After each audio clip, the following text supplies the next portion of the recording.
Alright, this is the audience for my... Good. This is the audience for my third speech, Persuasive.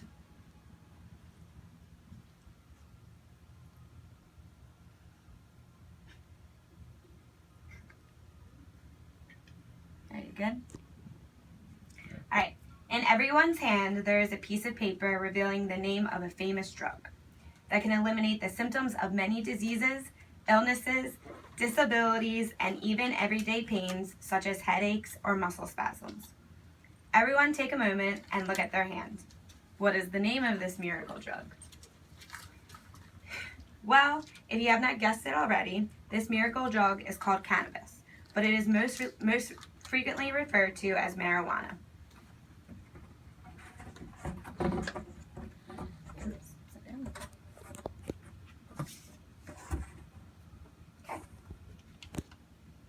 We all know about cannabis, the drug that became heavily popular in the 70s that supposedly causes people to laugh at everything. Or you may have possibly first heard of the drug through the movie called Reefer Madness that was intended to scare every adult into believing that if their child began an interaction with this drug, it would lead them into doing bad things or becoming a bad person. While the side effects such as becoming extremely goofy are possible, there are much more important effects that cannabis can offer the human body. Taking a look beyond the negative side effects of this drug is important because this drug has proven itself to be extremely valuable within many medical fields. If medical cannabis was made legal and readily available with a prescription from a physician, many people could find it useful in its aid to their medical needs. So, you may all be wondering what exactly cannabis is.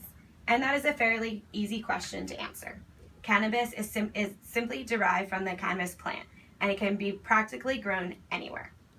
The drug can be separated into 3 different forms: marijuana, hash, and hash oil.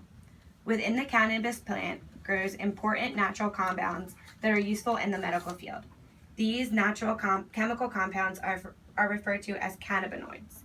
There are over 100 different types of cannabinoids, and each of them play a different role in the medical field. The most popular cannabinoid is called THC. THC is responsible for causing a person to feel high and to experience mind-altering effects. The ability for THC to get a person high is what attracts recreational users and gives marijuana a bad name. However, there are many medical benefits to THC. Another popular cannabinoid that can be synthesized from the cannabis plant is called CBD. It is talked about less because CBD does not have any chemical ability to get a person high. However, CBD has almost the same abilities as THC, and since it does not get a person high, it is the most commonly used cannabinoid in the medical field. Much like any plant, such as tomatoes, flowers, potatoes, or onions, there are many different types and strands. Each type and strand has proven itself useful in different parts of the medical field. If you look closely at this poster, it shows a circle chart, right here, of different types of diseases, conditions, illnesses, and side effects. Next to each name, the different strands and types of cannabis plant that can aid in its relief. You will mostly see THC and CBD. They are the most popular, but there are more that are talked about less.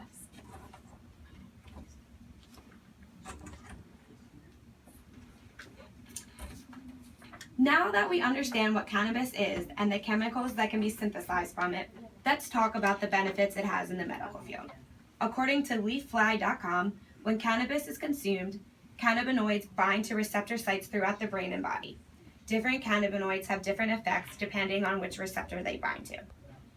Science has proven that by synthesizing the right cannabinoids and aiming them to the correct sensors throughout the body, that medical patients can feel relief from negative symptoms of disease or necessary medication. According to the U.S. Government Accountability Office, the following can be positively affected by the use of medical cannabis: Alzheimer's disease, anorexia, AIDS, arthritis, cancer, Crohn's disease, epilepsy, HIV, migraine headaches, multiple sclerosis, nausea, and pain. Cannabis has proven itself to be a highly effective pain reliever, and has also proven itself to be highly effective in calming nausea. Medical cannabis is commonly used to help patients who suffer from anorexia. The drug causes the patients to feel relaxed and gain a healthy appetite.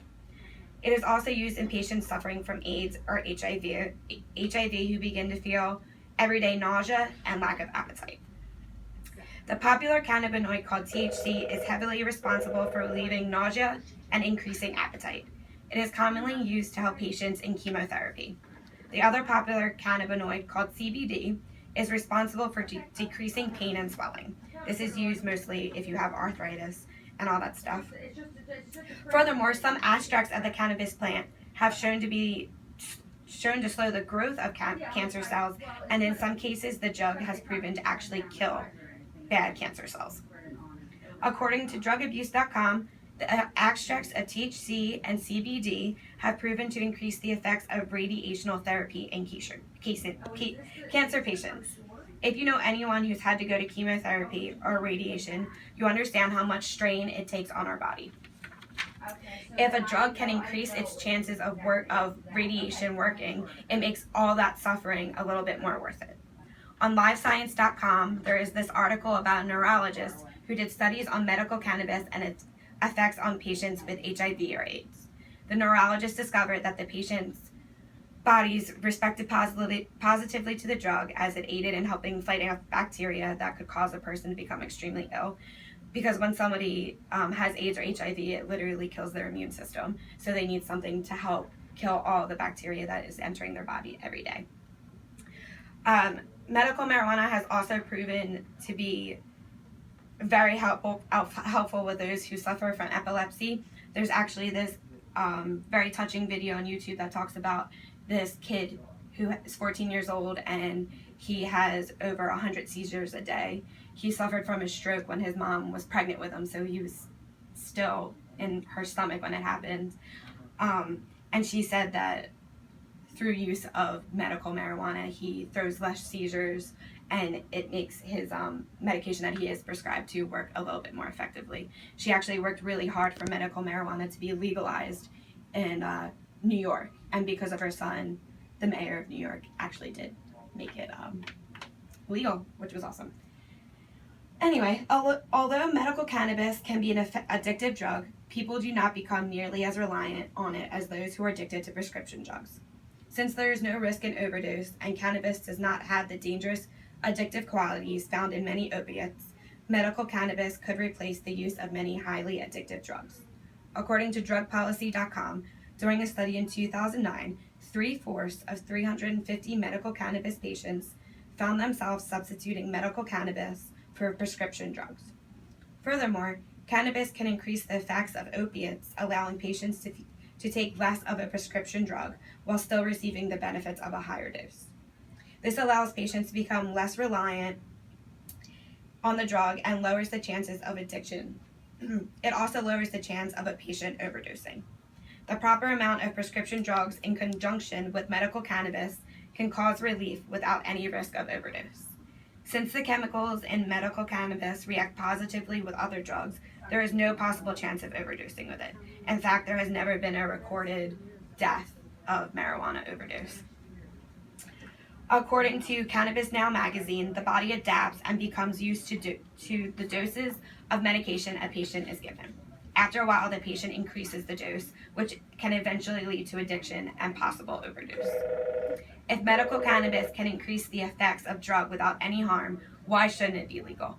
Also, it has been proven that states that have legalized medical cannabis have seen a large decrease in opiate overdose. This is because medical cannabis can completely take the place of many prescription drugs, or it could increase the benefits of many prescription drugs, allowing a patient to take less. Whether cannabis replaces or helps aid benefits of medication, it can prevent many addictions. Although medical cannabis does have its few negative side effects, so do many legal prescription drugs. Besides the large possibility of addiction, many opiates cause nausea and severe drowsiness. The use of medical cannabis can affect short-term and long-term memory and could aid to lung cancer if frequently smoked. Even though there are side effects associated with medical cannabis, those that I just listed previously are about how severe the side effects get. When a patient is taking any sort of opiate or pain reliever, the worry of addiction or overdose is always a concern to them or their families. With the medical use of cannabis, the chances of addiction, overdose, or awful side effects brought on by harsh prescription drugs can be eliminated or at least diminished. Also, how great would it be to provide relief for those suffering from chemotherapy? This drug could eliminate the nausea and vomiting often associated with the negative side effects of chemotherapy. Or what about those who suffer from chronic migraine headaches, whose only relief is a strong painkiller, whose side effects cause them to be overly tired and non-functional, often causing them to not be able to work or go to school? The medical use of cannabis is highly useful and valuable in the medical field if it could be readily available to anyone in all 50 states. And that's that. If you want to take a look at my poster, it gives a lot of good information on there.